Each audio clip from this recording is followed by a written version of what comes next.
So in the paragraph that we just read, St. Augustine says that love and knowledge do not belong to the mind as attributes to a subject. Their existence is as substantive as that of the mind itself. They're not attributes, they are substances. They can be regarded as mutually related terms, but each exists in a substance of its own. Each exists in a substance of its own. As related terms, they are not comparable to color and the colored subject, where the color possesses no substance proper to itself. The substance is the colored body. The color is in the substance. And then he goes on to say the relation is to be compared rather to that of two friends who are also men, that is, substances. Let me just say a word about substance and attribute, because this keeps coming up, and a note of clarification is perhaps in order. If you read a typical dictionary definition of what accident means, symvevikos, ta symvevikoda, in Aristotle's own language, you'll read something like, in medieval philosophy, following Aristotle, accident is an entity whose essential nature it is to inhere in another entity as a subject. This is what is referred to in Latin as an ens in alio. Ens in alio. Entity in something else. It is thus to be contrasted with a substance. An accident is an ens in alio, and so a substance is an ens per se, an ens in itself, an entity in itself. My own definition here is accident is an entity which inheres in something else, but which is not the entity per se, not the substance per se. The entity per se is the substance. So, what are accidents? Accidents are modifications that substance undergoes, but that do not change the kind of thing that substance is. Accidents only exist when they are accidents of some substance. And examples are colors, weight, motion. Motion is an accident. For Aristotle, there were 10 categories into which things naturally fall. You have substance, and then you have 9 attributes, 9 accidents. Quality, relation, action, passion, time, place, disposition, which means the arrangement of parts, raiment, whether a thing is dressed or armed, etc. All these distinctions are basically logical, but in a sense they reflect the structure of reality. One never finds any substance that we experience without some accidents, nor an accident that is not the accident of a subject. Every dog, for instance, has some color, place, size. Nevertheless, it is obvious that what a dog is not the same as its color or its size, etc. So again, accident is an entity whose essential nature it is to inhere in another entity as a subject, ens in alio, and it is to be contrasted with a substance, ens per se. The important point is actually a very basic one, and that is that St. Augustine thinks in terms of substance. And this is why we refer to him sometimes as an essentialist. You'll see at the end of this passage exactly why we say that. So, continuing from where we left off, with paragraph 6, Augustine writes, "Lover and knower, knowledge and love are all substances, but while lover and love, knower and knowledge are, like friends, relative terms, mind and spirit, like men, are not. Yet it is not the case with lover and love, knower and knowledge, as it is with men who are friends, that they can exist apart from one another. It may appear that friends qua friends can be separated in body only and not in soul. But it is possible for a friend to begin to hate his friend and thereby cease to be his friend, though the other may not know it and may continue to love him. On the other hand, if the love with which the mind loves itself ceases to exist, the mind will also cease to be lover, and so with the knowledge whereby the mind knows itself." Bear with me in this sentence. This is an interesting, challenging series of words. A head is the head of something headed. Head and headed are relative terms, though also substances, both being bodies, for nothing can be headed unless it is a body. But in this case, severance can separate the two from one another, which is not so with love and lover, or knowledge and knower. If any bodies exist which cannot be cut or divided at all, they must still be composed of their own parts, or they would not be bodies. Part and whole are related terms, since every part belongs to some whole, and the whole is whole by a totality of parts. But since both part and whole are bodies, they exist not only as related, but as substances.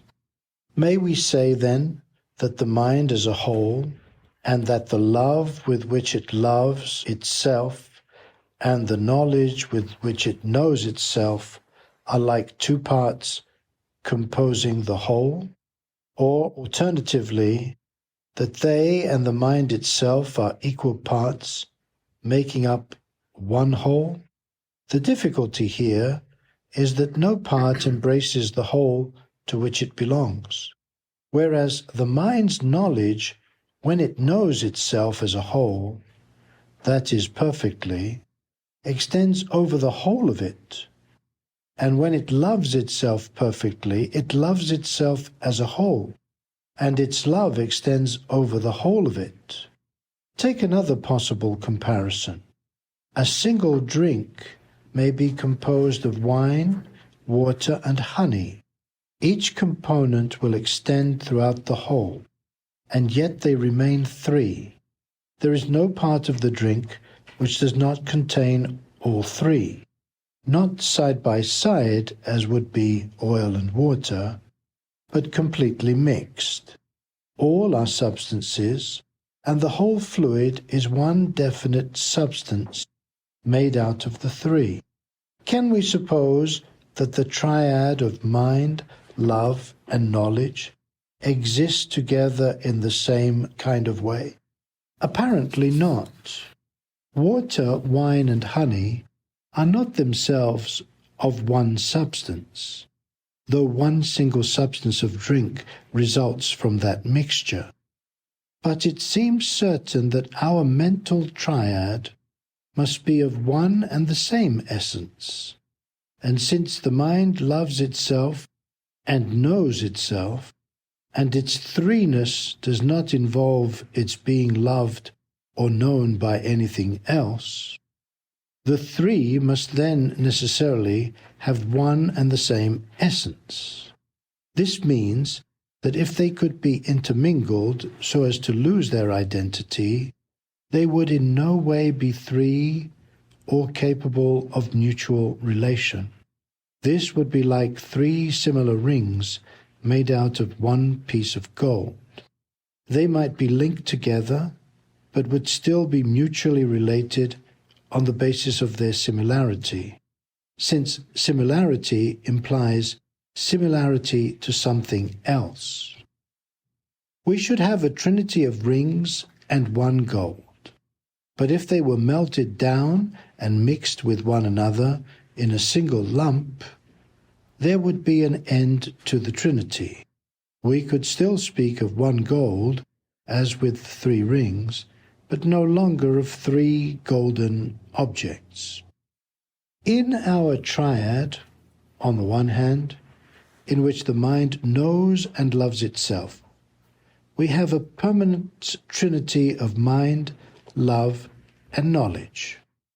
There is no intermingling and loss of identity, though severally each is in itself, and mutually each as a whole is in the others as wholes, whether each singly in the other pair or the pairs in each singly. In other words, all are in all.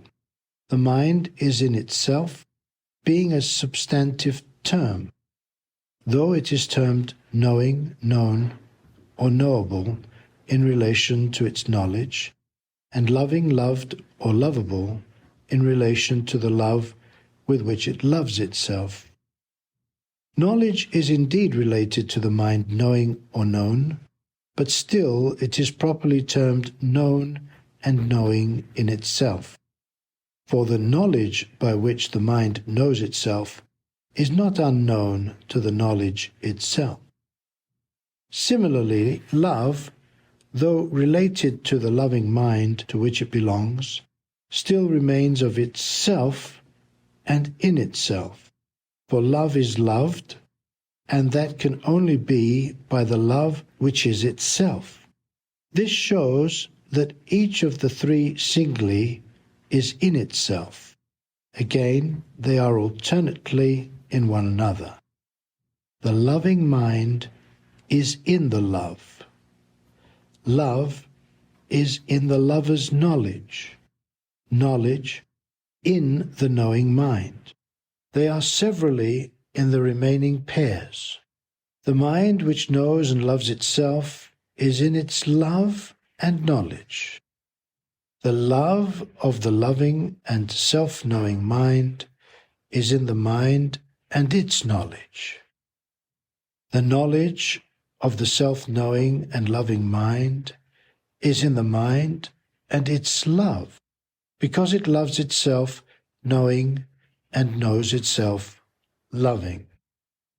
The three pairs are in each single member, for the mind which knows and loves itself is in the love together with its knowledge, and in the knowledge together with the love. And the love and the knowledge are together in the mind which loves and knows itself. And the manner in which wholes are in wholes we have already indicated. The mind loving and knowing the whole of itself, knowing the whole of its love, and loving the whole of its knowledge, whenever the three members are each in themselves perfect. In a wonderful way, the three are inseparable from one another, and yet each one of them is a substance, and all together are one substance or essence, though mutually related to one another. So, this is St. Augustine's attempt to give us a better solution to the dogmatic definition of the Holy Trinity that we have in the Cappadocian Fathers. As I said before, that last line will show you quite clearly why we sometimes refer to St. Augustine's Trinity of not only God, but man and the whole cosmos in essentialist terms. At the end of the day, everything is essence, everything is substantia, and there is nothing other than substantia. And when we come into direct contact with God, that direct contact with God, God himself is substance. It has to be with substance. And the later schoolmen, Aquinas and others, give us that beatific vision, which is a vision of the divine substance, which necessarily involves an ontological distance between the beholder and God himself. And then, of course, you're faced with also the question, does the divine substance in fact transcend the Trinitarian character of God? It's almost inevitable when you go to school in the West. There's the Holy Trinity, then somewhere somewhat higher ontologically still is God. That's because we have such an emphasis on the divine substance. And there is no place, really, for the Cappadocian understanding of the hypostasis. So that when St. Gregory the Theologian says, when I speak of God, you must be illumined at once by one flash of lightning and by three in properties, in hypostases, in persons, prosopa, if any prefer so to call them.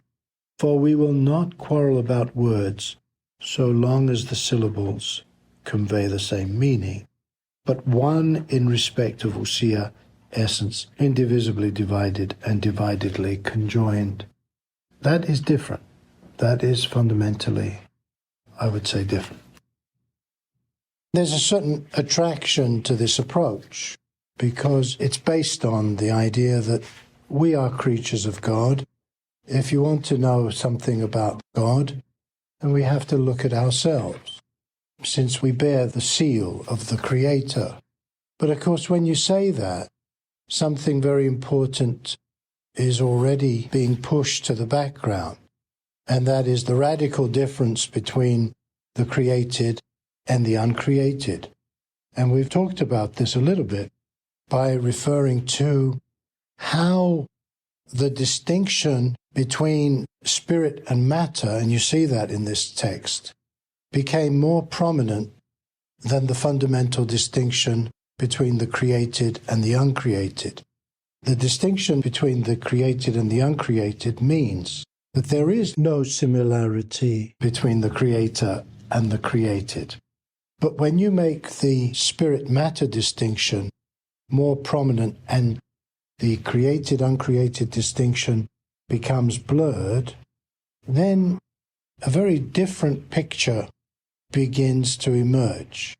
And I think the philosophical approach of St. Augustine becomes evident.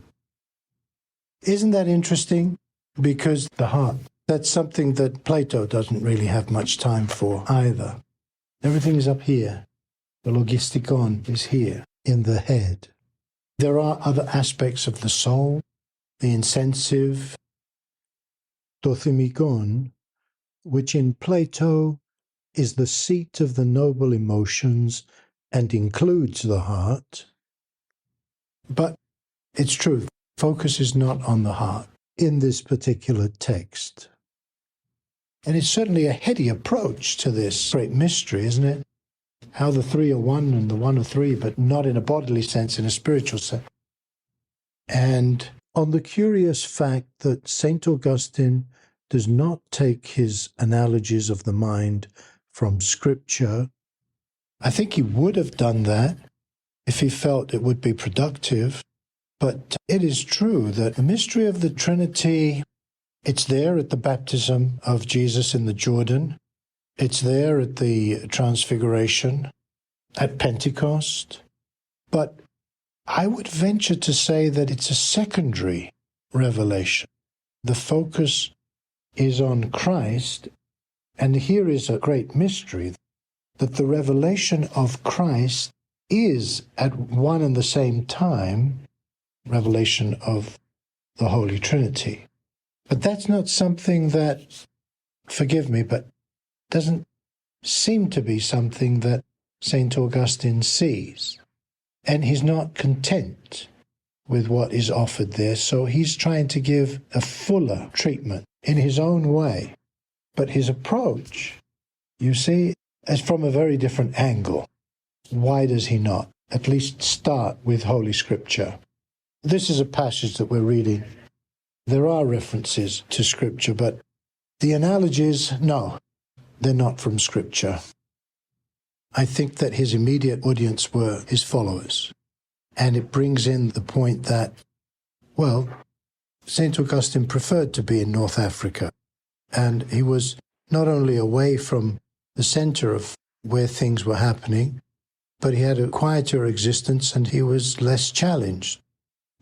Don't forget that his writings were really discovered only later, and they became the cornerstone of Carolingian theology. I think it's fair to say his group of followers, and then perhaps a little wider in North Africa, but later they take on another dimension of influence. So theologically, the way that theophany is understood, in St. Augustine, you have created effects and symbols by means of which God communicates with the world, because God himself is not present in the world since the fall. So you have these created effects and symbols by which he communicates with the saints. Again, that's conceptual. It's an intellectualistic understanding of revelation, which in modern times has come to coincide with a lack of trust in experience. But next, I want to remind you of the mystery of the Holy Trinity in St. Basil the Great, whose years are around 330 to 379, who is sharply aware of the inadequacy of theological discourse, so much so that in his 7th epistle to his friend Gregory, his exhortation on the word of truth, written perhaps in 360 or 363, he says, every theological expression is incapable of conveying the entire meaning of the one speaking and to satisfy the desire of the one seeking. Because by nature, our speech serves our ideas somewhat imperfectly. For if our diania, and here he's using diania as nous, if our diania is weak, our language is more inadequate still. So what I want to do next is to look at how St. Basil the Great talks about the Holy Trinity and look at his distinction between the essence and energies of God, the ousia and the energie, or the dynamis, the powers of God, where God is not totally unknowable because he is revealed in his energies and what that means. We know that God is, not what God is, where the divine essence is simply unknowable. We know the majesty, the power, the wisdom, the goodness, the providence of God, and his justice, or the righteousness of his judgment. All these descriptions are of God's condescension, his coming down to us, his energies, the way that he reveals himself, the way that he manifests himself to us. but not his essence. And so we'll take a look at epistle number 234. Also from Documents in Early Christian Thought, edited by Maurice Wiles and Mark Santo, page 10. Slightly revised. Do you worship what you know or what you do not know? If we answer we worship something that we know, they retort immediately, what is the essence of what you worship? Then, if we admit that we do not know its essence, they turn round and say, then you worship what you do not know. Our answer to this is that the word to know has a variety of meanings. For what we say we know is God's greatness, His power, His wisdom, His goodness, His providential care for us, and the justice of His judgment, but not His actual essence. Their question is thus captious. To deny that one knows the essence of God is not to admit that one has no knowledge of Him. The many attributes that we have just enumerated provide a basis on which we form our conception of God. But God is simple, we are then told, and so every one of the attributes which you have enumerated as knowable must refer to His essence. That argument is sophistry, and the absurdities it involves are innumerable. All these attributes which we have enumerated, do they all of them denote one single essence? Is His attribute of inspiring awe identical with His mercy, with His justice, or with His creative power? Is His foreknowledge identical with His power to reward or to punish, or His majesty with His providence? And does the mention of any one of those attributes disclose His essence? Now, if they say that it does, they should not be asking us whether we know God's essence. They should be inquiring whether we know God as awe-inspiring, as just, or as merciful. And these are things which we confess that we do know. If, on the other hand, they say that God's essence is something different from these attributes, they must not produce spurious arguments against us on the basis of the simplicity of that essence, for in that case they have themselves admitted that His essence is something different from every one of His attributes. His energies are various, but His essence is simple. Our position is that it is from His energies that we come to know our God, while we do not claim to come anywhere near His actual essence. For His energies reach down to us, but His essence remains inaccessible. But, they say, if you are ignorant of His essence, you are ignorant of Him. Your answer to this must be, if you say you know His essence, you have no knowledge of Him. A man who has been bitten by a mad dog may see the dog on his plate, but in fact he sees no more than the healthy see, and he is to be pitied for thinking he can see what he cannot see. You must not admire him for his assertion, but pity him for his derangement. So recognize the voice of the mockers in the words, if you are ignorant of the essence, you are worshipping what you do not know. That God exists, I do know, but what His essence is, I regard as beyond my understanding. How then am I saved? By faith. Faith is sufficient for the knowledge that God is, not of what He is, and of the fact that He rewards those who seek Him. See Hebrews 11:6.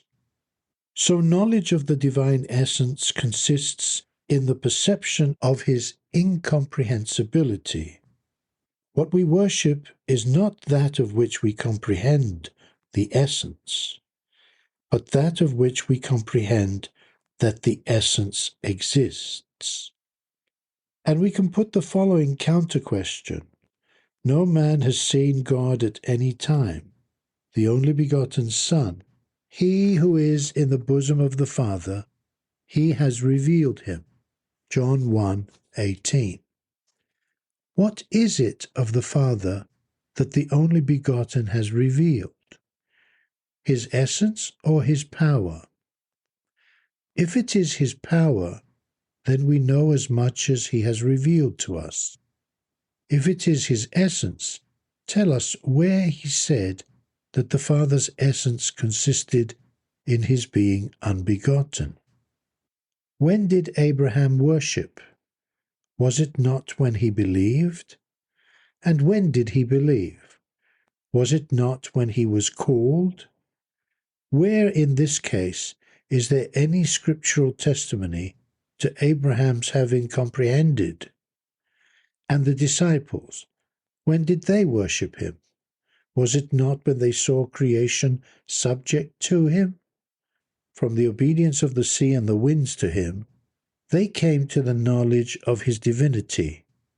Accordingly, his energies are the basis of knowledge, and knowledge is the basis of worship.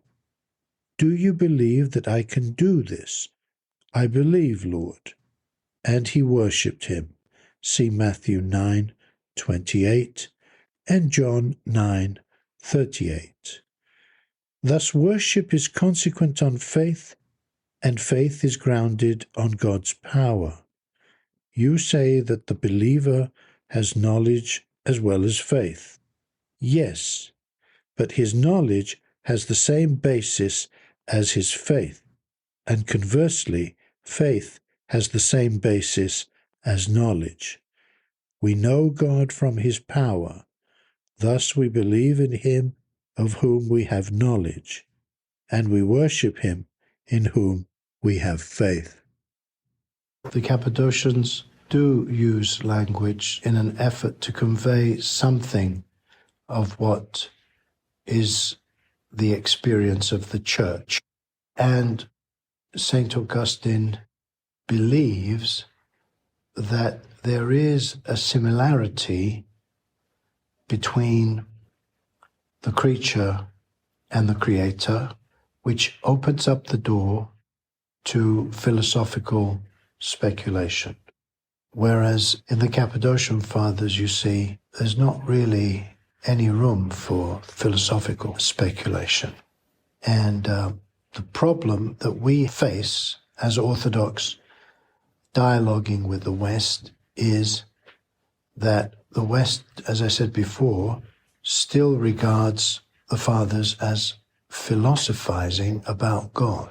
So they're still trying to understand them from a speculative perspective, and the suspicions that they have of anything that claims to be based on experience means that it's highly unlikely that unless they reorientate their whole vision, that they will understand anything of the Orthodox approach to theology, anything of how theology or a theologian is understood in the Orthodox tradition. Please subscribe to our channel and share with your friends. Click on the join button below our video and become a friend or reader of the Mount Thabor Academy. Support our drive to introduce the theology and spiritual life of the Orthodox Church to the wider community. Click on the Support the Show button in the description box and become a supporter of the Mount Thabor Academy podcasts, which aim to introduce the theology and spiritual life of the Orthodox Church to the wider community.